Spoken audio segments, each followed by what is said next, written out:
అందరూ నమస్కారం. OG fever మొదలైంది ప్రపంచవ్యాప్తంగా. పవన్ కళ్యాణ్ అభిమానులకే కాదు, ఓజీ ఫీవర్ వైసీపీ కూడా తాకింది.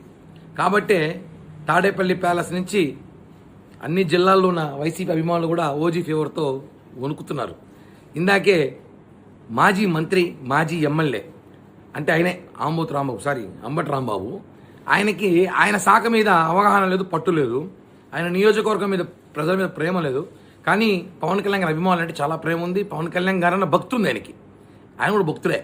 ఎందుకంటే సినిమా రివ్యూలు ఇస్తున్నాడు వచ్చి. పవన్ కళ్యాణ్ గారి సినిమా గతంలో అలా ఉన్నాయి, ఇప్పుడు ఇలా ఉంది. ఆ ఓజీ ప్రొడ్యూసర్ గురించి, డైరెక్టర్ గురించి బాగా మాట్లాడుతున్నాడు. కానీ ఆయన చెప్పాల్సిన విషయం మర్చిపోయాడు. ఓజీ అభిమానులు అంటే మేము పవన్ కళ్యాణ్ అభిమానుల గురించి చెప్పలా, అందరి గురించి చెప్పు, మా గురించి చెప్పు. తెలుసు కదా, మొన్న ఎన్నికల్లో చూపించాం కదా మా బలం ఏందో, మా సత్తా ఏందో. అలా ఉంటుంది పవన్ కళ్యాణ్ అభిమానులు.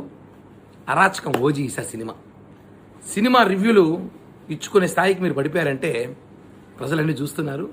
నేను రాంబాబు గారు ఒకటి అడుగుతున్నా, టికెట్ల రేట్ల గురించి మాట్లాడతాను. హాస్యాస్పదంగా ఉంది. వినాయక చవితికి వినాయకుడికి లడ్లు ఎలా ఏలం పట్ల కొంటున్నారో భక్తులు, వాళ్ళ భక్తులు, దేవుని భక్తులు, అలాగే పవన్ కళ్యాణ్ గారి భక్తులు కూడా లక్షల్లో, ఈసారి వేలల్లో టికెట్లు వేలం పట్ల కొంటున్నారు. అది అభిమానం. ఆ డబ్బులు మేము ప్రజలకు ఉపయోగపడుతుంది. వేలల్లో కొంటున్నా, లక్షల్లో కొంటున్నారు అంటే అర్థం చేసుకో. నువ్వు ఏదో టికెట్ల గురించి, రేట్ల గురించి మాట్లాడతావు, 700 800 అనేసి.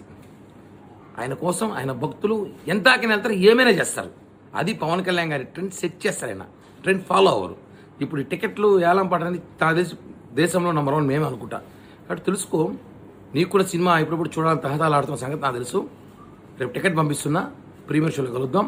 మర్చిపోయా, గోడల మీద బాతులు వంగి చూడొద్దు, దొంగతనంగా ప్రతిసారి చూసినట్టు. సినిమా టికెటే పంపిస్తా, వచ్చి ప్రీమియర్ షోలో కలుద్దాం. జై హింద్.